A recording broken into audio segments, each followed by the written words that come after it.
Hello everyone, welcome to another new blog. আজকে আমি আবার একটা নতুন মিনি ব্লগ নিয়ে চলে এসেছি তোমাদের সামনে।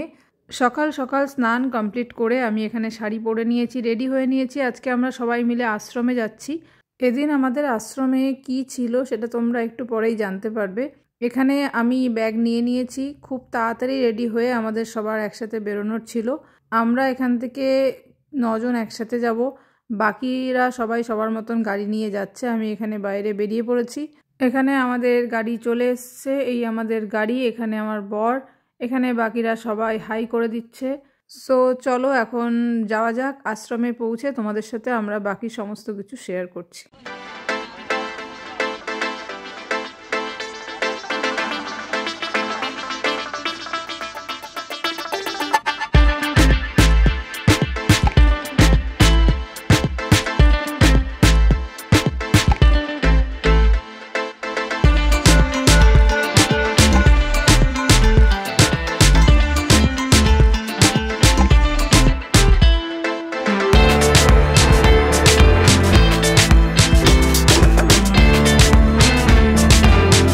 অনেকটা রাস্তা পেরিয়ে ফাইনালি আমরা আমাদের আশ্রমে পৌঁছে গেছি। এই হচ্ছে হাসুয়া আশ্রম। এখানে আমার বাবা মা সামনে যাচ্ছে আর বাকিরা আগেই আশ্রমের ভেতরে চলে গেছে। চলো তোমাদের সঙ্গে সবাইকে দেখা করাই। আর এখানে আমরা একটা আজকে অনুষ্ঠানের জন্যই এসেছি, সবাই আমরা জমায়েত হয়েছি। অ্যাকচুয়ালি এই মন্দিরে এর আগেও আমরা বহুবার এসেছি, তার অনেক ব্লগও আছে। আজকে আমরা আশ্রমে কি কারণে এসেছি সেটা তোমরা আমার শ্বশুরমশাইয়ের মুখ থেকেই শুনে নাও। নমস্কার, গুড আফটারনুন। অনেক দিন পর আমরা হাসুয়া সমাধি মঠে এলাম। আজকে আমরা এখানে এসেছি একটা বিশেষ অনুষ্ঠানে। আমাদের স্বর্গীয় মাতৃদেবী প্রতিভা রানী সিনহার 12তম প্রয়াণবার্ষিকী। সেই প্রয়াণবার্ষিকী উপলক্ষে আমরা আশ্রমে এসেছি। এখানে আশ্রমে গুরুবন্দনা হবে, ভক্তিগীতি হবে, ধর্মীয় আলোচনা হবে এবং সবশেষে পূজা এবং প্রসাদ বিতরণ হবে ভক্তবৃন্দের মধ্যে। এই হচ্ছে হাসুয়া সমাধি মন্দিরের ভেতরটা।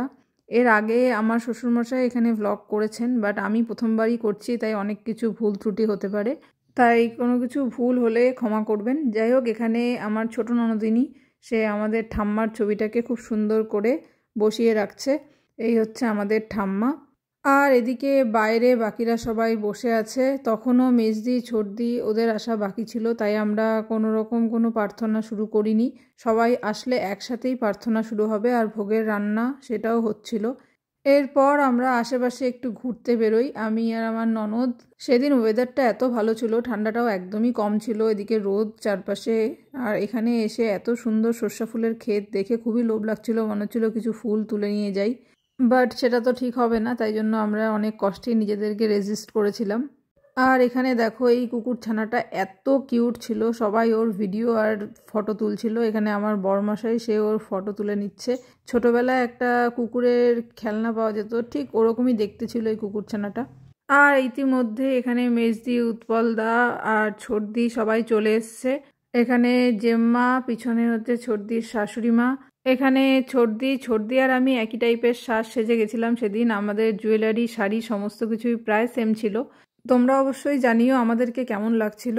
সৌমাল্য ব্যাডমিন্টন নিয়ে রেডি হচ্ছে, আর এদিকে মেজদি, ছোটদি সবাই এদিকে খেলা শুরু। গুবলু সোনা হাই বলো, হাই বলো, হাই বলো, হাই বলো। গুবলু সোনা সেদিন খুব এনজয় করেছে, ও সারাটা সময় খেলা নিয়ে ব্যস্ত ছিল। যাই হোক, খুব মজা হচ্ছিল, সবাই মিলে বেশ হইচই করছিলাম। আশ্রমে আসলে আমাদের খুব ভালোভাবে সময়গুলো কেটে যায়। এখানে আমার ননদিনী আর এদিকে কুট্টুস দুজন মিলে ব্যাডমিন্টন খেলছে, সেটার একটু ভিডিও আমি ক্যাপচার করে নিলাম। আর এদিকে আমাদের গুবলু সোনার কাণ্ডটা খালি দেখো, নিজেই বল মারছে, নিজেই খুঁজে পাচ্ছে না। এদিকে আমার বাবা ওর সাথে সঙ্গ দিচ্ছে। এরপর অনেকক্ষণ খেলাধুলা সব কমপ্লিট হয়ে যাওয়ার পর আমরা সবাই এবার প্রার্থনায় বসি। প্রার্থনার জন্য ডাক পড়ে যায়। এখানে ভোগের রান্না সব কমপ্লিট, ঠাকুরের সামনে সবটা সাজিয়ে দেওয়া হবে, তারপরে প্রার্থনা শুরু হবে। মেজো পিসি আর তার ভাস্তা সবার আগে এসে বসে পড়েছে। আমরাও এখানে একে একে এসে সবাই সবার জায়গায় বসে পড়লাম। এখানে আমাদের গুরুদেবের সামনে সমস্ত খাবারগুলো সাজিয়ে দেওয়া হচ্ছিল। সব কিছু সুন্দরভাবে সাজিয়ে দেওয়ার পর আমাদের এখানে প্রার্থনাও শুরু হয়ে গেল।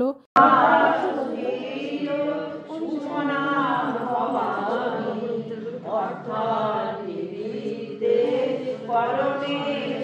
প্রার্থনার খুব একটা বেশি ভিডিও আমি তুলিনি। প্রার্থনা শেষ হওয়ার পর আমরা সবাই বাইরে চলে আসি।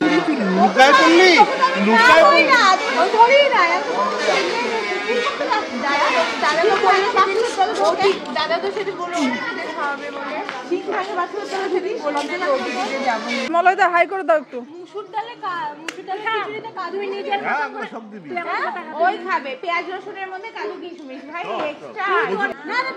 রান্নার মাসি কনফিউজড হয়ে যাচ্ছে, একটু কম কম কনফিউশন করুন প্লিজ।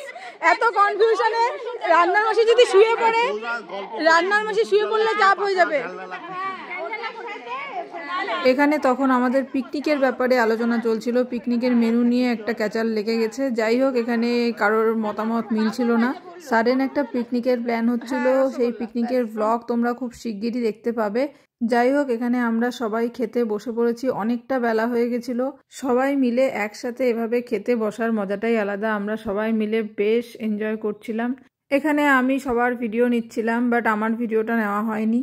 যাই হোক, এখানে প্রেরণা হাই করে দিল। এরপর খাওয়া দাওয়ার শেষে আরেকটা ক্যাচাল তোমরা দেখে নাও।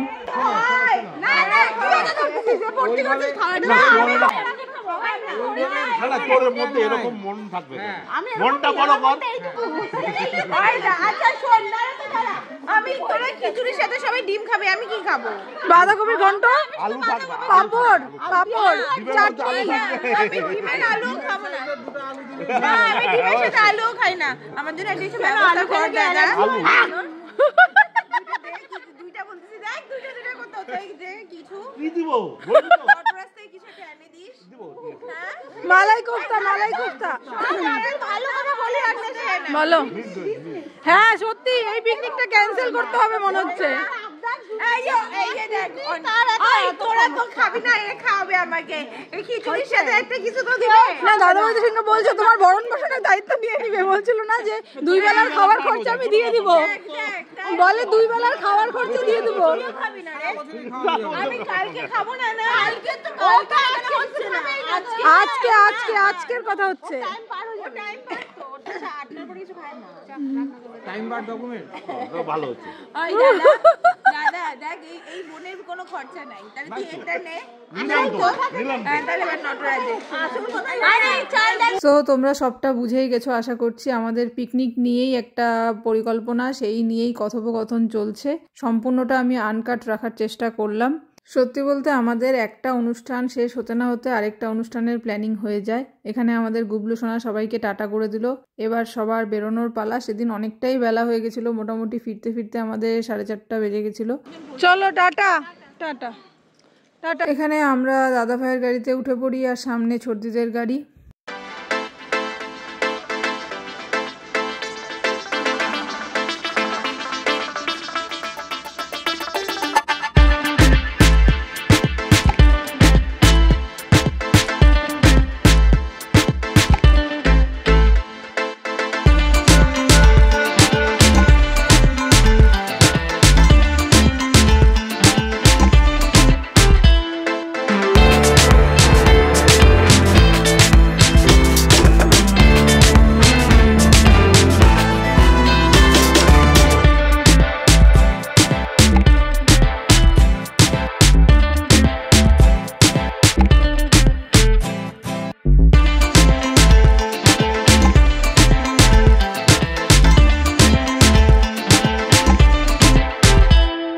আশ্রম থেকে বেরিয়ে আমরা অনেকটা টাইম ঘোরাঘুরি করে বাজার করে দেন ফিরেছি।